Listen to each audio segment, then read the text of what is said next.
Okay, this is really exciting. The Fanatec Podium DD is finally here. Maybe Carlos, product manager or involved in the development of the... I'm head of product management in Fanatec. Head of product management. Okay, so Podium DD, 25 Newton meters sustained, 33 Newton meters peak. It's not like that. It's an overshoot. It's an overshoot in the milliseconds. Okay. How long is it sustained for? That's less than 3 milliseconds. Okay. So okay. you have the slew rate in direct drives. Yeah. It's a huge boost of in-rush current, and it goes all the way to 33, and then it stabilizes at 25. Okay. Okay. So yeah. We're already getting technical. Let's go. So let's just start with the aesthetics of it. It has that Fanatec style. It looks bigger, but not massively bigger. Was that important for you aesthetically, that it kind of looks like a Fanatec base with the gold? It is always important that it looks Fanatec. We, of course, want to be ourselves at all times. We never copy anyone, so we take a little bit or more time. Some would say people copy Fanatec. I'm not saying it, but yes. And then the decision to go for the long shaft as standard. Yeah, okay, so on the Podium DD, this is a second generation direct drive for Fanatec. Difference to the DD1 and DD2, this is an in-runner, those were out-runners, so this one is much more nimble. Okay. What does that mean exactly? I don't understand. So on wheelbases and steering wheels, you have something that is called polar inertia. The widest that is the polar inertia, the least it's going to tend to accelerate. Okay. So what I like to, and how I introduced it yesterday, it's about not so much about its capability of holding torque, but the wide dynamic range that it allows video game developers to exploit. Yeah. So it's 25 millimeters that it can reach and move around. The slew rate and torque vectoring. No, that's so what this means, and we had like to have you in the rig afterwards. What this means is that we selected an F3 car. An F3 car it's a really lightweight car. So when it's on the pit lane, it's you can turn the wheel. When it starts moving, it's really nimble to move around the wheel. But as it gains speed, the the downforce starts squishing the tires onto the tarmac, and then you start feeling that you don't need that much of angle on the steering wheel to make a turn. So that's what this one does great, and you can do it for hours. Yeah, so that means it's quite subtle movements, but you need to be feeling it. It's not about doing a big movement. Exactly, you cannot. And so it needs to be sensitive, basically.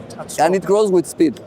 So in fast corners, you just need a slight turn, and it will throw you in the corner in a chicane. Yeah, that's interesting, because I would have thought that would come mainly through software, but it sounds like the way you've designed it through the hardware is to facilitate. Everything adds up. Everything adds up. And one of the interesting things, you mentioned the shaft extension. So for this Podium DD, the 10 centimeter shaft extension is included. Yeah. We heard the community in that aspect. When we introduced the Class Pro DD and the Class Pro DD Plus, I read a lot of comments. Otherwise my monitor's got to be on top of that thing. Yeah, I read a lot of comments that they're my wheelbase it's neckless. But when so we introduced the 15 centimeter one, and then people complained, but it's too long. Yeah. Okay, now we have a halfway. Including that as standards, does that, you said you designed it on, with an F3 car in mind. Does that change the user experience that is short, or is it just there's no? Absolutely, it's rigid. It's rigid as it can be. All the vibrations that you should feel without the shaft extension, you will feel. Either with this one or with the 15 centimeter one. So I was 6 months prior to the launch, I was on my house, I was standing on it like. Okay. But it doesn't give you any different sensation or feel? No, and it doesn't turn or anything. The club sports and these wheelbases are really, really soundly designed.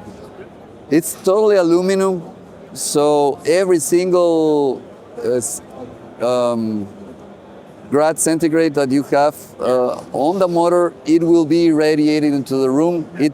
Even if you are using 100% of force feedback, it's really hard to warm it up. Okay, let's talk full force a little bit, because it's in iRacing, supported. I think, is it Project Motor Racing? So far iRacing. So far, iRacing. Yeah. Hopefully, in the next months, it will be in Gran Turismo as well. Well, there we go. And I read in some materials that this is meant to be better than the Club Sport DD in some way, but I don't understand what that means. It is gonna be better if, for example, you're using high levels of force feedback. Okay. Because if you're already turning, the full force does not go down or anything. So it's still gonna vibrate, and we will try it out on the cockpit. Everything is it's vibrating with the engine and the curbs and the tarmac. But the dynamic range is important for that, so you can still sense it. And then when you go into the load and you're getting a lot of load. And you still are gonna feel exactly the same vibrations coming from the wheelbase. And does having the stronger motor help for that in some way, or is it due to the materials used, or is it more on the software Well, side? everything adds up. Everything adds up. It's not only because of the stronger motor, it's also, for example, on the Class 4DD, the front bearing seat is made out of plastic. Okay. That, I don't know if it dampens a little bit, but here, everything being out of aluminum, it's really spiky. You really feel And where do you think? nuances. Where do you think a sim racing setup of, say, this Podium DD, the Podium pedals, and like the Club Sport rig, where does that sit for you in like sim racing setups in the market? Is this meant to be right at the high end, or this kind of where do you imagine it? Where do you visualize it? Is it the ultimate, or is it this? Well, these are meant to be the ultimate upgrade. I think the Podium pedals, every single thing that we thought of is there.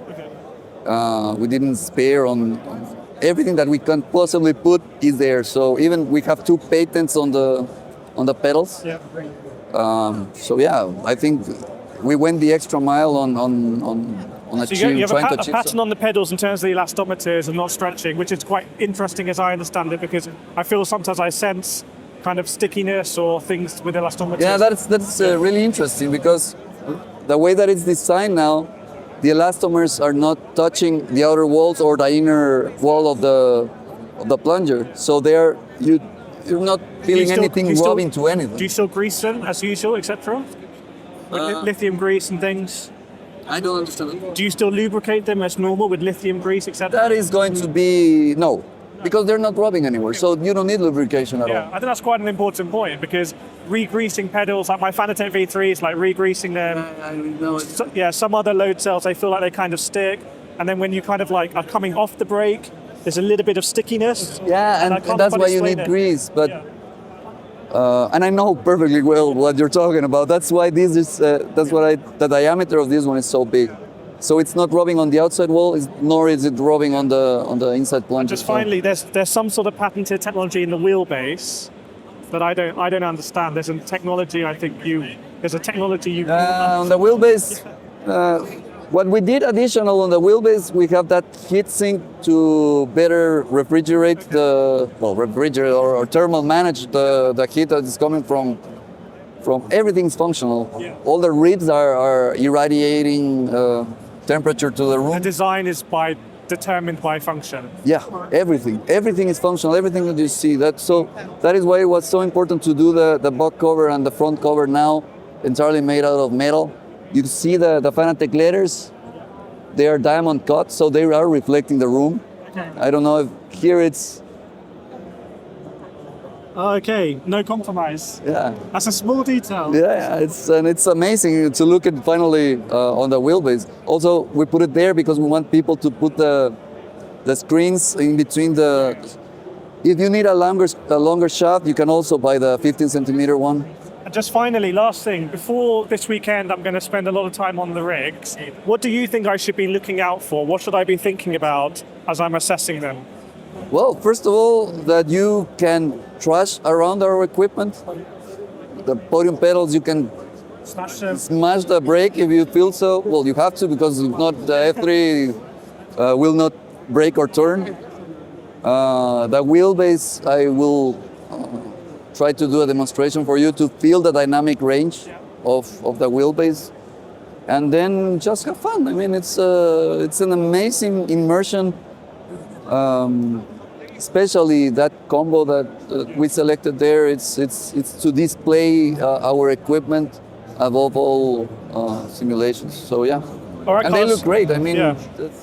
Well, you must be very excited. I can't believe that you can use these on Gran Turismo. That's kind of like a bit crazy. But I think Igor Fraga was involved maybe in development, so maybe He was. And as a matter of fact, I invited him. He was in one of the world events in Europe. And I told him, hey, come on over. Let's drive all the collection of competitor pedals that we have in the office. We drove them. We tried to do it as controlled as possible. Same car, same simulation for the whole week. And afterwards, we had our feedback from him. And my lead engineer told me when I described his feedback to him, he came up with this invention of the elastomers, of the protection. So one thing that Igor liked a lot was the matter of the fact that he was able to. We were driving a hydraulic pedal set. Yeah. So he was able to feel, because in the end, a hydraulic pedal set is just taking the forces from one side and carrying it over to another side, and in the end, you still have elastomers. So it's not. And then you have the load cell on the hydraulic circuit. So it's not. It's not an advantage so you at looked all. at hydraulic, but you thought this is we chose not to go hydraulics because it's going to be cleaner and. But did you consider at any point active pedals? You consider that's something that we can discuss in the future. Okay. But, I don't want to get you in trouble, but that's exciting, yeah. But what it was important from Igor is that he was able to get to the end stop and still be able to modulate. Yes, at that point. At that point. So what elastomers or elastic element does, it's allow you to the pedal to travel. Yeah. So when I close the gates, what I'm doing is allowing less travel of the pedal. The load cell is at the end of it. It's going to feel whether they are open or closed. So if I close all the gates, as we call them, you are gonna still be able to drive, but without any travel. So it's gonna be directly to the load cell, and you'll see it. Even if I close them all, you can still drive. Okay. And that was key, that these cups, they don't override the load cell. Never does the load cell gets overridden. Are you expecting people to mess around with that a lot and experiment? Okay. Yeah, a lot. Even we thought about the aftermarket there. It has always been important for us to see how much the community develops for our products. It's amazing to get ideas from the community as well. And for example, I bought really soft elastomer once and destroyed it after 3 laps. So spoke to the guy and he told me, yeah, but you should not squish it past 1 centimeter. So here you can calibrate, you can buy that elastomer if you like the softy feeling or squishy feeling. You can calibrate the gate at 1 centimeter and then close the golden. It won't go past it. So it won't get past it, it won't get squished, it won't burst. So that is what is patented. So it's going to be lots of drivers, content creators recommending this is my combination. When I look at it, it just feels inviting to mess around with. And because it's big, it looks rich. So I want to like. And it's not frightful to do. Also, one thing industry first is that the brake arm and the lower part of the arm both are forged. Okay, yeah. I don't really know too much about forged aluminium, so I don't really know what that means. But I know here when I did. Well, essentially, what you have to care about is that they are stronger than just CNC aluminum. So every single gram that you put on the plate is going to be felt by the load cell. Yeah, you want less play or tolerance. Yeah. But like, when I got my Fanatec brake performance kit, my V3s, that felt like for me, and I was like, oh, wow, this is like, I don't know what I'm doing here, right? But this feels like it's designed for me to come in and experiment. So I'm glad to hear that it's inviting. It's nice feedback. But it sounds like at a later stage you're going to help me see what I should be doing on these pedals. But thank you so much, Carlos, for explaining the philosophy. They look amazing. Thank you very much. So hopefully they do the business as well.